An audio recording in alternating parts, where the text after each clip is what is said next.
My dear Holmes, today I walked 14 miles across rough terrain and hardly a twinge from either my leg or my shoulder.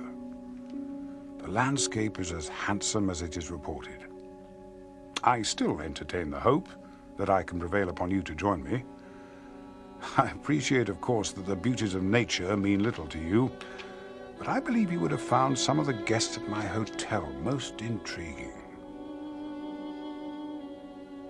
Moral splendor is on display in the person of the striking Major Schlesinger, a hero of the Boer War, sadly crippled in the defense of Ladysmith, now engaged in charitable work. His nurse is a Miss Calder, whose attentiveness suggests not only that she is his disciple, but also that tenderer feelings may be involved. Most fascinating of all, however, is an extraordinary woman, one who would stand out in any society. The Lady Frances Carfax. I suppose one would call her modern, except that she seems to come from an ancient line of English eccentrics. Yesterday, as if to confirm the general opinion of her oddity, she declared that she would sail herself to church across the lake.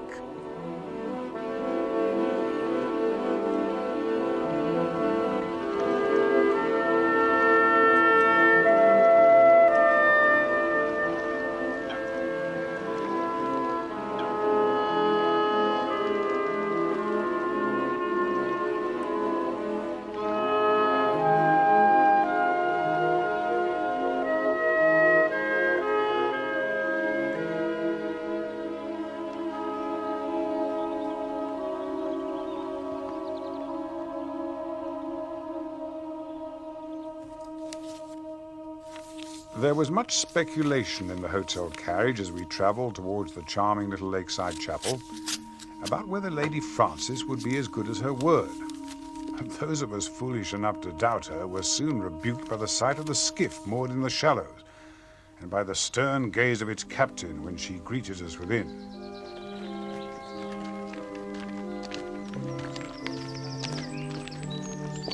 Surprisingly jolly sermon, Vicar. Laughed like a cat.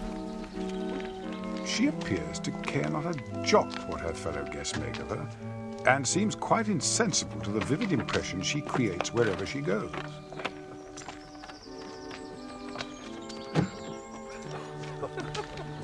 We were all amused, certainly, at the sight of her trying to board the skiff, but since she had accomplished the outward journey with such skill, we had no reason to suppose that her return voyage would present her with any greater difficulty, or that it would end in the way that it did.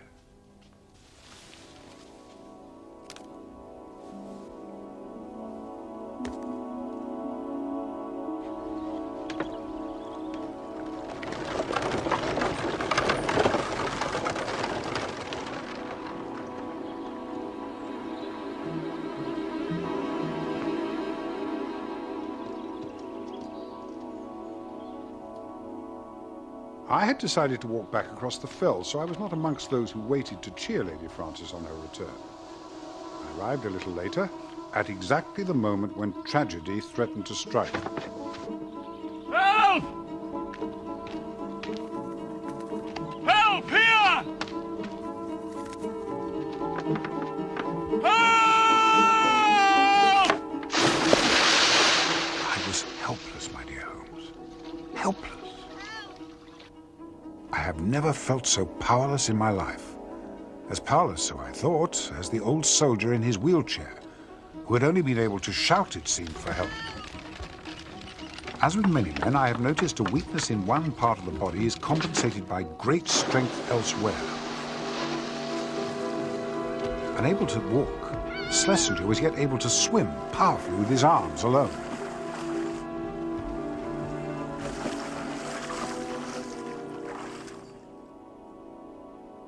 Reinforcements arrived in due course from the hotel, and tragedy was happily averted. Now all parties are recovered, it is reported that the Lady Frances is resentful of her rescue, as if her suffragette principles had been somehow compromised. All agree at any rate that Major Schlesinger is the hero of the hour. Miss Calder's attentions are now translated into patent adoration. No doubt further praise will be in order when he lectures on his missionary activities at the hotel tomorrow. He is, by the way, the British representative of the Mission Church of Christ the Healer, whose theatre of works is the high Andes of Peru.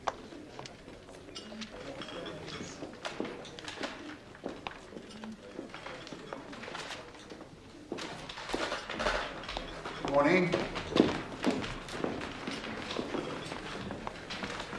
Major Schlesinger is avoiding me. The poor man is embarrassed by his own heroism.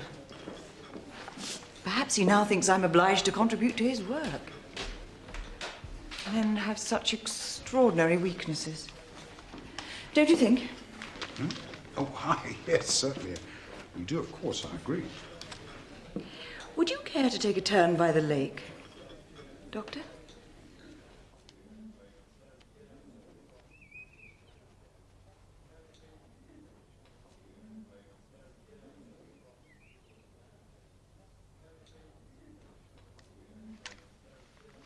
Major Schlesinger works tirelessly for his church, does he not? Oh, I understand the need for funds is considerable.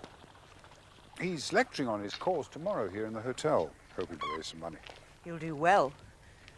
The local matronage will happily part with half a guinea each for the company of such a man, albeit in public. Do I shock you? Not at all. I shock my brother. As the Earl of Rufton, I think he feels it is his duty to be shocked. Oh, it's very beautiful here, isn't it? I spent every summer of my childhood here by this lake.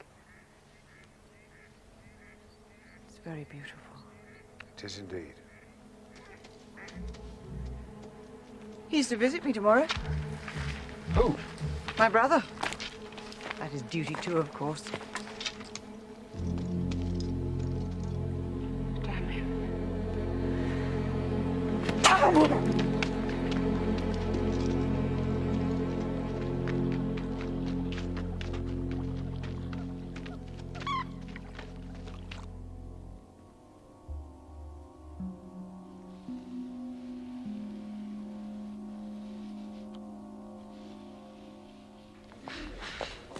Ah, Lady Frances. What a pleasant surprise.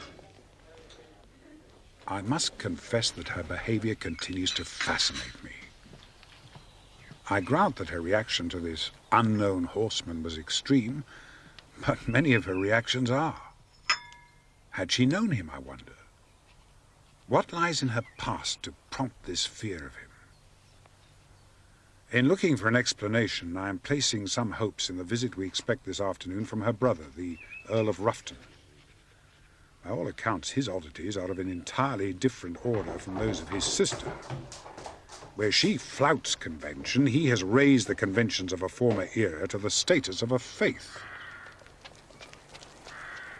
As for myself, I notice an increasing indifference to the natural beauty which lies about me. My thoughts return constantly to the Lady Frances. There is something about her life which prompts my sympathy, some unhappiness I can sense, which I would dearly like to dispel. It is to be hoped that her spirits will be lifted by her brother's visit, for she remains subdued from yesterday's strange encounter. Who is he, Holmes? Why does he not wish to make himself known? Why, indeed?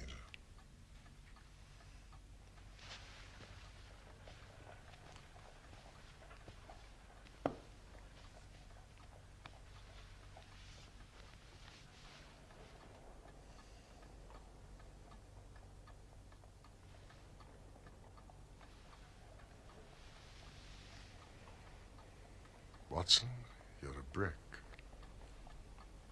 I came here, Fanny, to see how you were, not to be lectured. It's not a lecture, it's a request. Sounds like a lecture. It's quite simple. I need some money. Just like that. I suppose you've been overdoing it again, haven't you? I do not overdo it, John. If I have ever overspent the wretched allowance you give me, it's because someone has been in need. Oh, yes, your famous heart of gold.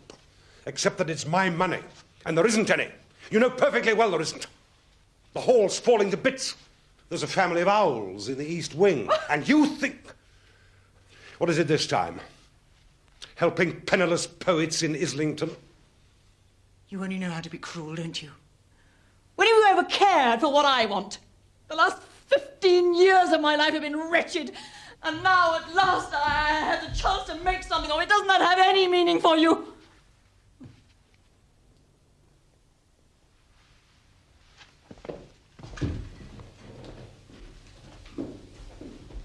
Good afternoon. The difference it makes is that I haven't been being told what to do. You know I loathe it.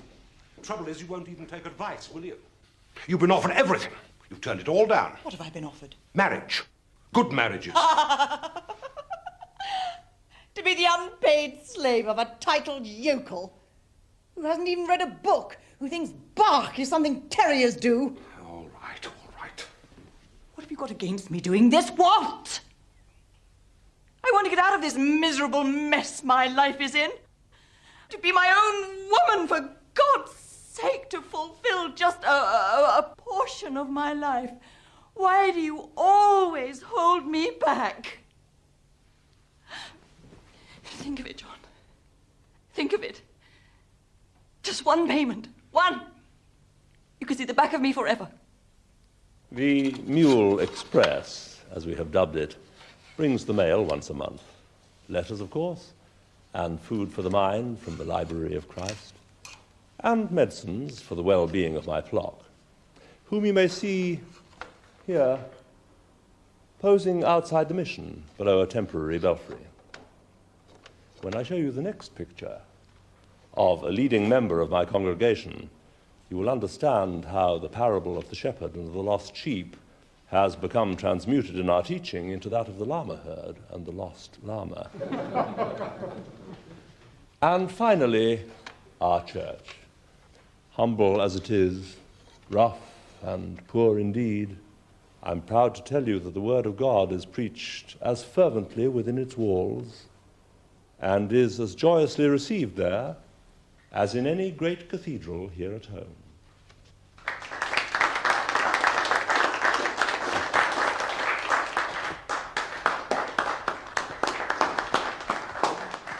Thank you, as inspiring as I predicted. I regret to say that the rigors of his itinerary press hard upon Major Schlesinger, who will shortly be departing for Whitehaven. We shall be taking up a collection on behalf of his estimable mission, of course.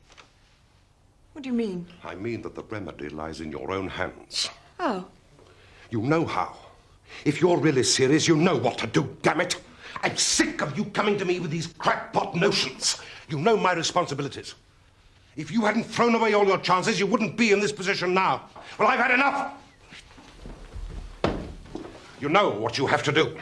Grow up and do it. My last resort. My very last resort. How can you suggest it? Room! Room! Where the devil are you?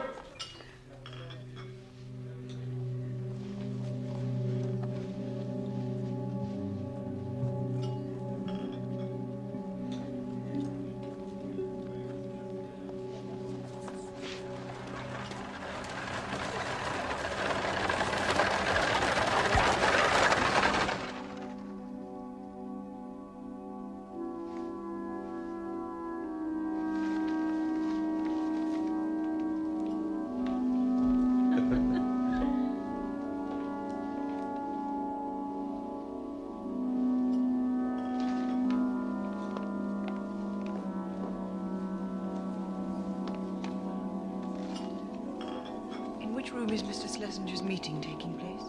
I am afraid the meeting finished half an hour ago, madam. Mr. Schlesinger will have left for Whitehaven by now. Oh, yes. Yes, I'd forgotten. Thank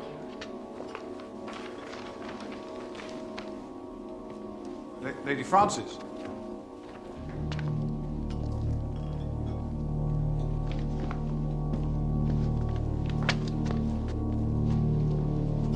Leave me alone!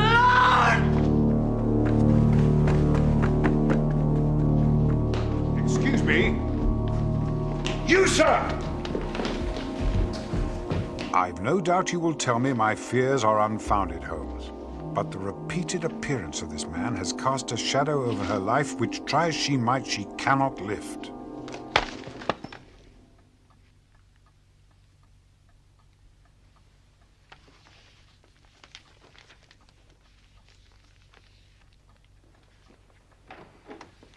Evening paper, Mr. Holmes.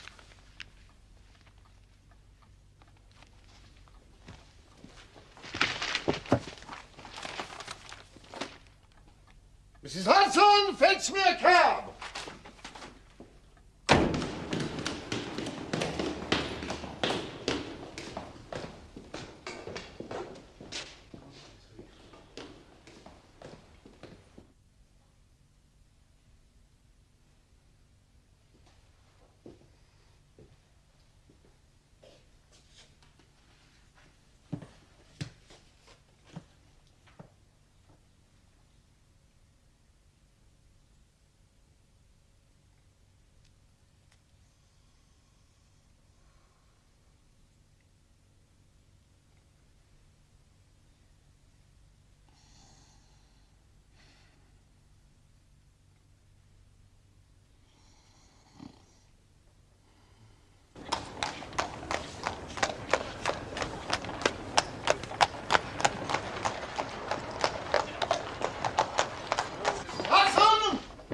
The telegraph office is open. To Dr. John Watson, Lake Hotel, Felmere, Cumberland. But Mr. Holmes. I shall not be here, Mrs. Hudson. Dr. Watson! I shall be on the 8:17 out of Euston. Dr. Watson! My cab awaits you downstairs. Read.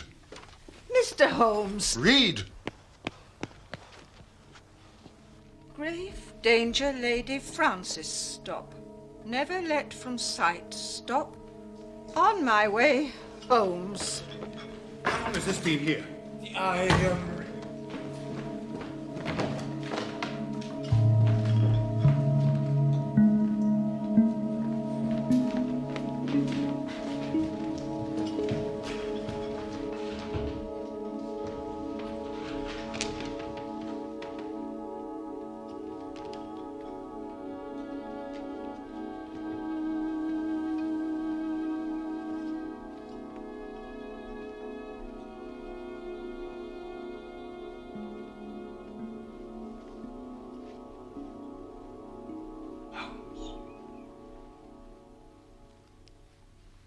Disappeared, Watson. Disappeared. Did Lady Frances pay her bill? No, sir. Did she order any transport? No, sir. She took none of her luggage? We think not, sir.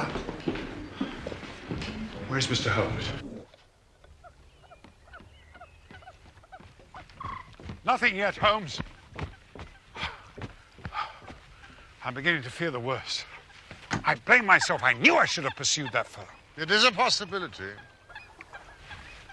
What is? Do you not see it is most conspicuous? What? The skiff, Watson, the sailing skiff. It's not here. Precisely. It is possible that there lies the Lady Frances Carfax silent row to Allenside. It is the nearest railhead, as you know. You don't mean that this fellow abducted her by boat? Silk. It is one of the three more likely possibilities. Best French single. Dove grey. She had a grey silk shawl. Well, that will tell us nothing more. What other three possibilities, Holmes? But what did she usually wear, the shawl? Oh, her outside clothes. The three possibilities. She may have run away with an intended abductor. He may have abducted her by boat, as you suggest, or by some other means. She may, considering her emotional condition, have been deceived into going with him. I can hardly believe that. She was terrified of him. Believe me. I believe you. Yes. A stray chicken in the world of foxes. Once she's gobbled up, she's hardly missed. Come, Watson. Our horses should be saddled by now. Horses? I have been somewhat extravagant in my choice of mounts. But delay must be dangerous in this matter. We should be at Rafton Hall at dusk.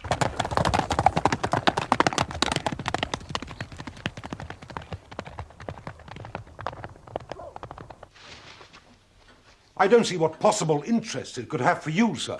Considerable interest, I assure you. One of the most dangerous classes in the world is the drifting and friendless woman, with no one to protect and guide her. She's the inevitable inciter of crime in others. I treat the disappearance of your sister with utmost seriousness. Do you think I do not? I'm merely suggesting that it is frivolous to keep from me the substance of your quarrel. It was, after all, this quarrel which immediately preceded her disappearance. Might it have something to do with the drunken poet she once knew? What? I understand from my colleague that she may have seen him recently. Green? Thought I'd seen the last of him. I sent him packing 15 years ago. What is his connection with your sister? He used to court her. Great brute of a fellow. She wouldn't have anything to do with him. The Honourable Philip Green. Never was a title so abused. He went to the dogs completely. Drink, gambling. Ended up destitute in Islington, pretending to write poetry.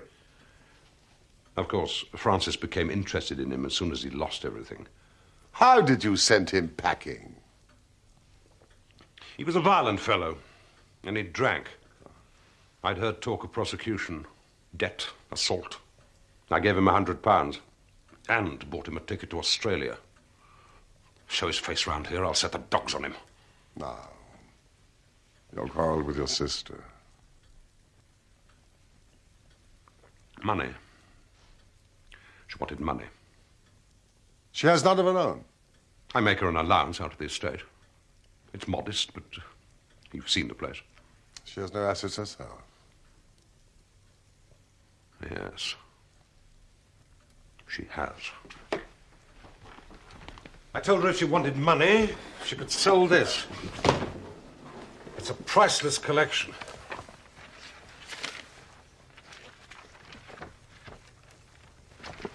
That was designed for the French royal family by Fragonard. We acquired it all at the Revolution.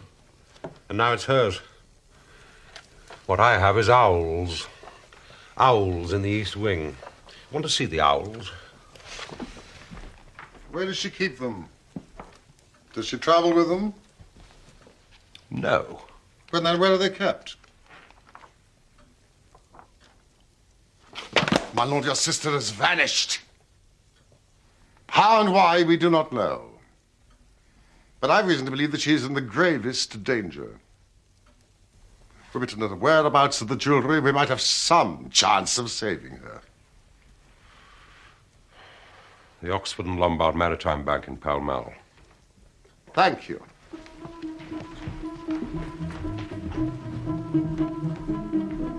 The Oxford and Lombard Bank opens its doors in 12 hours.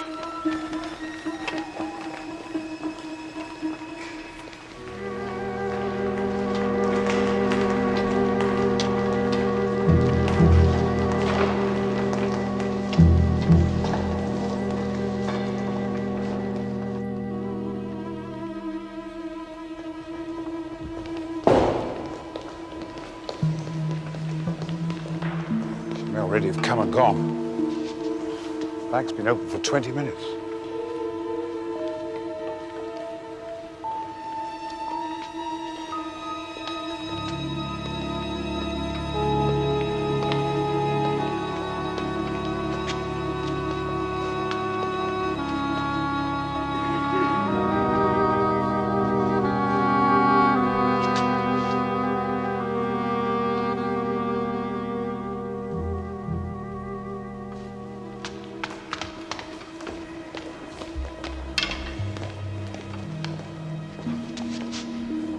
Quite blind, Holmes. I had the evidence in the palm of my hand. If anything's happened... God knows so, my dear friend.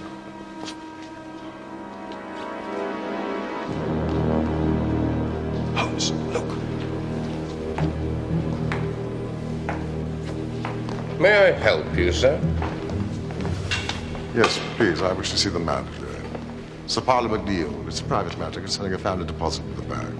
My colleague...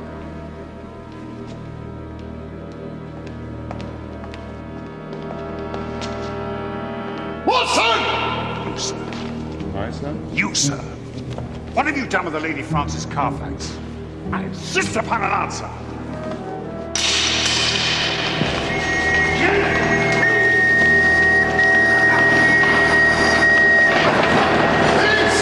Please excuse my friend. He had a sleepless night on the Carlisle Mail Express. No, Watson! Please! Please!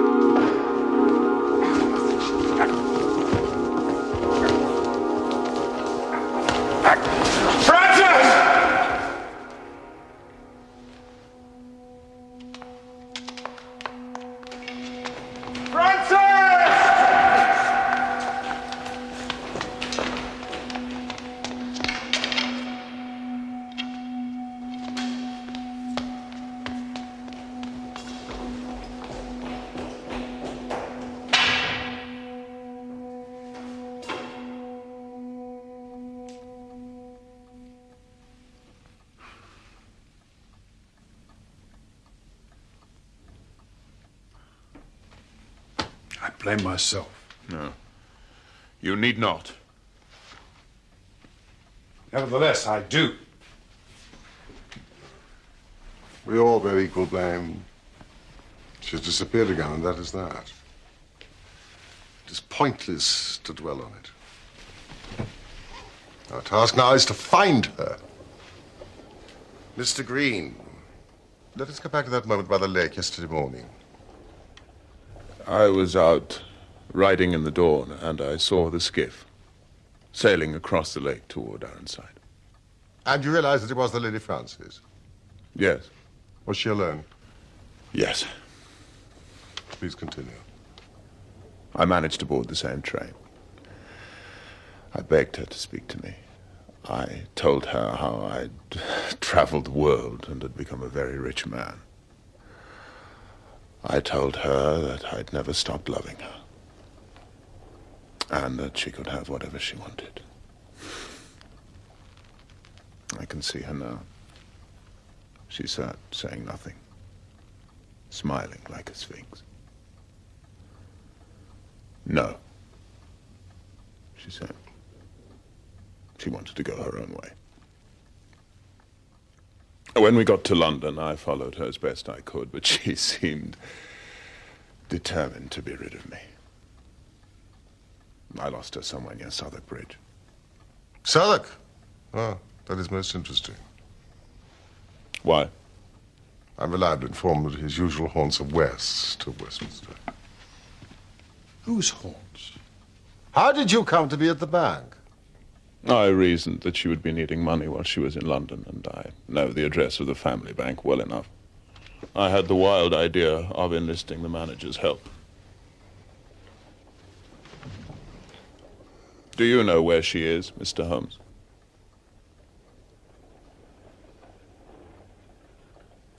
No, I do not.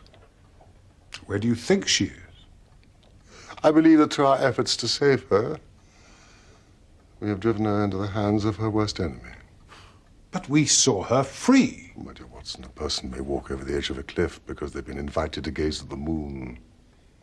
Her eyes may be open, but she is, I believe, at this moment, walking into mortal danger.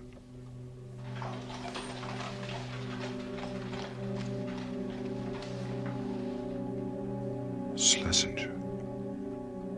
Mr. Schlesinger? This last week I have sought to acquaint myself with the world of apostolic missions. I have also made a search of the records at Scotland Yard. Schlesinger is also known as the Reverend Joseph Covington, Amos Callow, the Dean of Maseru, and Edmund, the Bishop of Lima. His real name, in fact, is Peters. He's a confidence trickster, known at Scotland Yard with the uninspired logic of that place as Holy Peters. What is not just suspected, but incontrovertible nonetheless, is that he is a murderer. Peter's speciality is the beguiling of single women with private means by playing on their religious and charitable feelings. Helena Rosenblum, had been engaged in charitable work for 10 years when she met Schlesinger. He inspired her to devote her energies to a new mission in the Andes.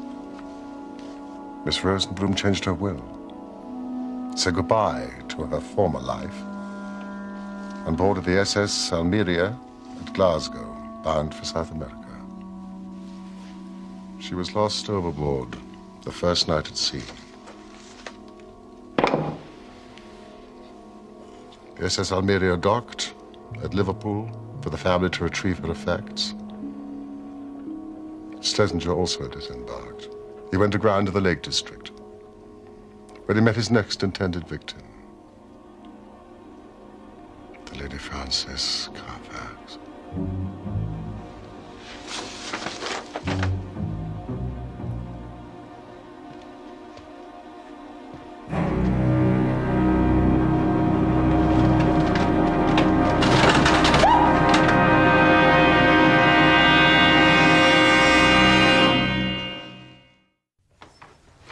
Gentlemen, at last. Where was it pawned? Riley's of Stockwell. It was, by my calculation, the 27th shop I tried. Riley has received 2 sentences, to my knowledge, for the receipt of stolen goods. He will cooperate with us. What does this mean? What does it mean? Please, Mr. Green, this is pointless. Don't torture yourself. You think the torture is self-induced? The thought of Francis in the hands of criminals? Such thoughts come unbidden, Mr. Holmes. They break through the strongest defenses the mind can raise against them.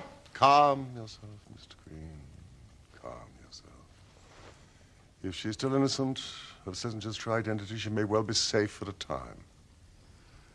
And if not? Then it is clear that he cannot let her loose without his own destruction. Now we must continue to hope that he remains ignorant of who he is. 15 years. I knew I could never come back until I'd made something of myself. Perhaps it was foolish of me to think that she would look kindly on me after all these years, but I was ridiculously encouraged by the fact that she was not married. And now my stupidity has driven her into the arms of a murderer. What can I do? Is there nothing I can do? Doesn't you know you by sight? No. Ah, well, then there is something that you can do. But it will demand great patience. I have waited for 15 years, Mr. Holmes. Schlesinger's had a fair price for the jewelry, no questions asked. He will almost certainly return to Riley's shop. The Rosenblums have challenged the will. Now give this note to Riley. He will let you wait at the shop. It may be a long wait, but you must possess your soul in patience. And above all, no violence.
It's late. Well, it should have been there before now. I dare say it took longer, being out of the ordinary. The address, dear, remind me. Yes, sir, can I help? Argyle Street. I'm looking for Argyle Street. There's a post office round the corner. Try there.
can do nothing without a warrant. This is intolerable.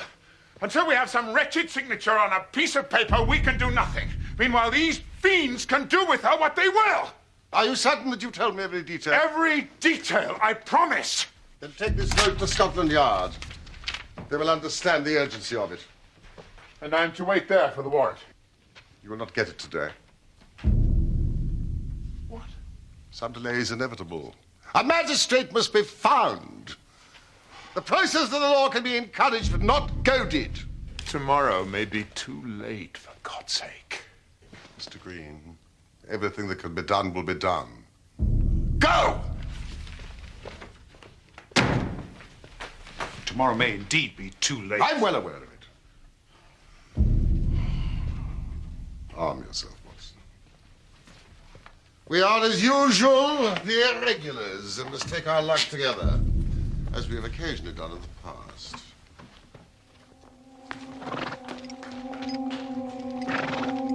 8 o'clock tomorrow morning, Brixton Cemetery.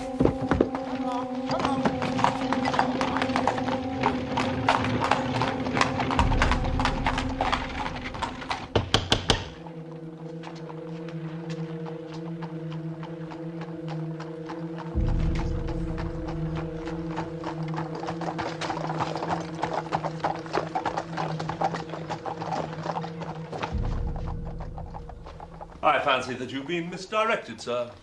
Possibly if you tried further down the street. That will do. We have no time to waste. You are Henry Peters, late Major Albert Schlesinger, veteran of the Boer War. Your further aliases I will not bore you by repeating. And what is your name? Sherlock Holmes. My friend and companion, I think you know. The house will shortly be under police observation until a warrant is prepared authorizing a search of the premises. Your name does not frighten me, Mr. Holmes. I have nothing to hide. What is your business? I'm looking for the Lady Frances Carfax. I'm delighted to hear it. If anyone can find her, I imagine you can. Perhaps you'd be so good as to tell me when you do. I've a note against her for nearly £100, and nothing to show for it but a couple of trumpery pendants that the dealer would hardly look at. The woman's a leech. How dare you, sir? You imposed upon us as a man crippled in a military action. You are a fraud. Oh, it may not have been a military action to satisfy your standards of slaughter, Doctor, but it was enough for me. I salute your powers of improvisation, sir, and your effrontery, but it will not do.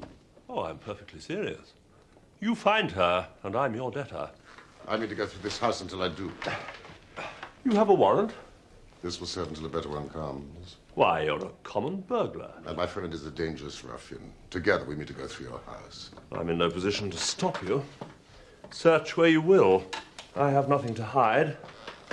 Where is the coffin that you had brought into this house? That is none of your business. I repeat, where? Is it not enough that you force your way into my home? That you threaten me at gunpoint? Must you also now invade the peace of the dead? Where? I shall not tell you. Hold him here, Watson.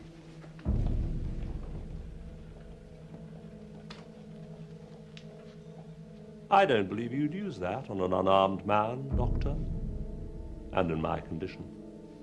I was a soldier in India, sir. I've shot nobler creatures than you. Lights, Watson, lights!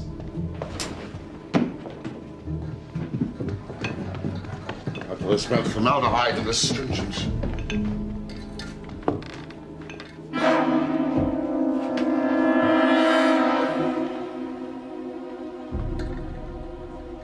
Thank God. It's not her.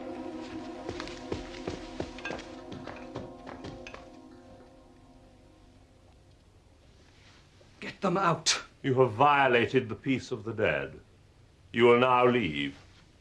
Who is she? Get them out. Her name is Rose Spender. Get them out! She is my wife's old nurse. She's been with the family for half a century. She died 2 days ago. We are to bury her tomorrow morning. Now get out, before I ask the police you have summoned to my home to come in and throw you out.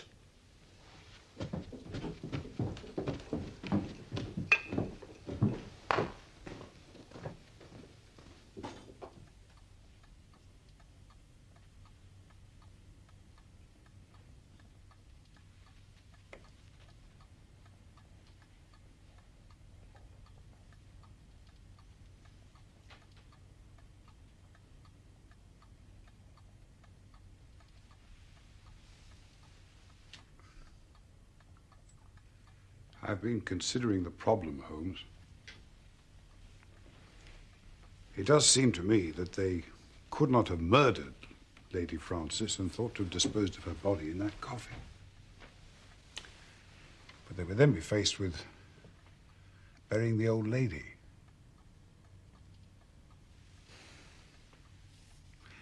It may be that this burial has no connection with Lady Frances's disappearance after all. I mean, she was, as you know, the most unpredictable creature. It may be that she had second thoughts about Schlesinger. She may even have had some inkling of the kind of man we believe him to be and removed herself from the house. He was, after all, happy to let us search it. What do you think?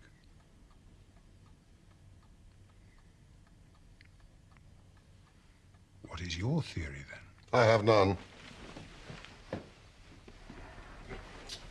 There are insufficient facts to construct a theory.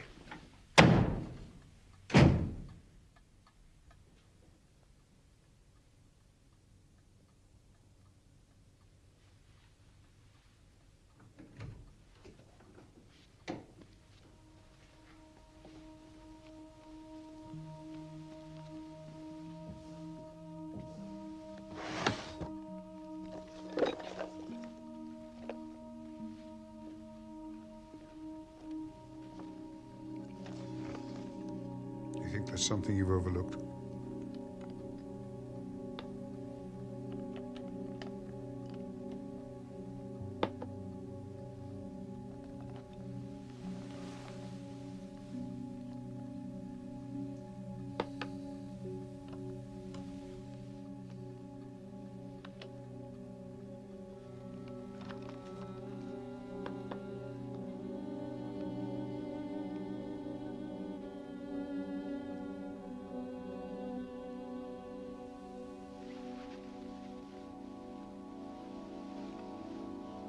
It's late.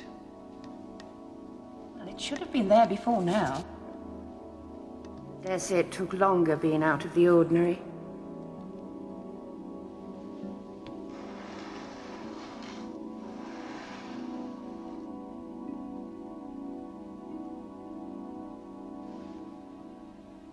What has happened to any brains that God has given me?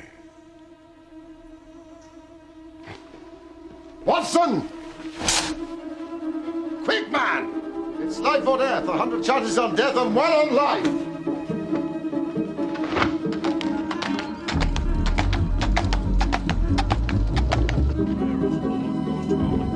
O God most mighty, O holy, O merciful Saviour, thou most worthy Judge eternal, suffer us not, at our last hour, for any pains of death,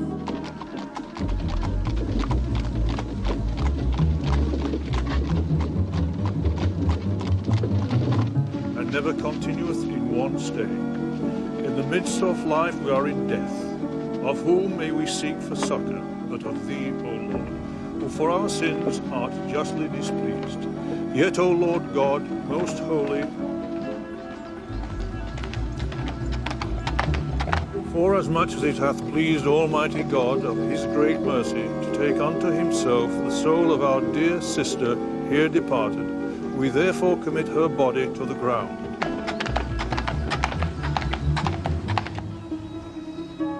Earth to earth, ashes to ashes, dust to dust, and sure and certain hope. Stop! Raise that coffin! What the devil do you mean by this sacrilege? Murder, sir! Murder is what I mean. Why such a deep coffin for such a small old lady? A sovereign to each of you. If you can lift the lid on that coffin in 1 minute!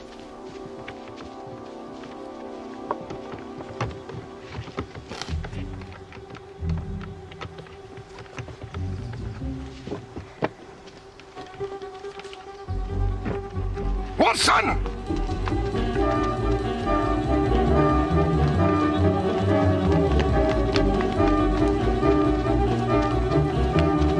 Stop or I'll shoot!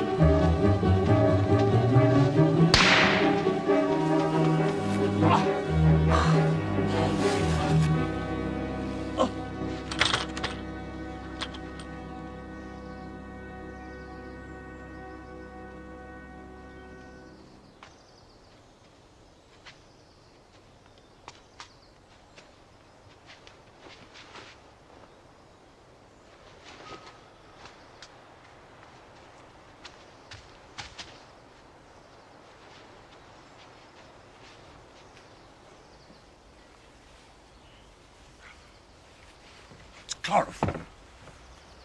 She's known literally the terrors of the grave. God knows what this will have done to her.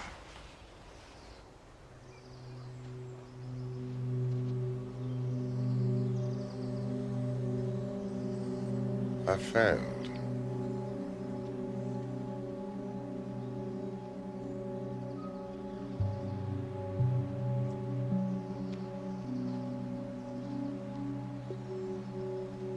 I have brought her back here to the country of her childhood, which is one of the most beautiful on this planet. There has been a great improvement as a result. A landscape so familiar and so intimate to her will prompt in time a full response, I feel sure, as will the company of friends and family who've all been most kind and dutiful.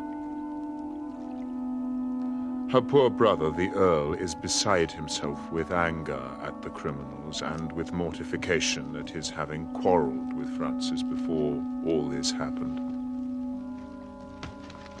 Finally, please accept the enclosed as a token of my gratitude for your saving of my dear Francis, Mr. Holmes. And I look forward to our entertainment of you and Dr. Watson in a happier future. I cannot accept it. I refuse to be rewarded for fostering a tragedy. I've never suffered such a complete eclipse of my faculties. Well, like any eclipse, Holmes, it's only temporary. There's every hope of a full recovery. I wonder...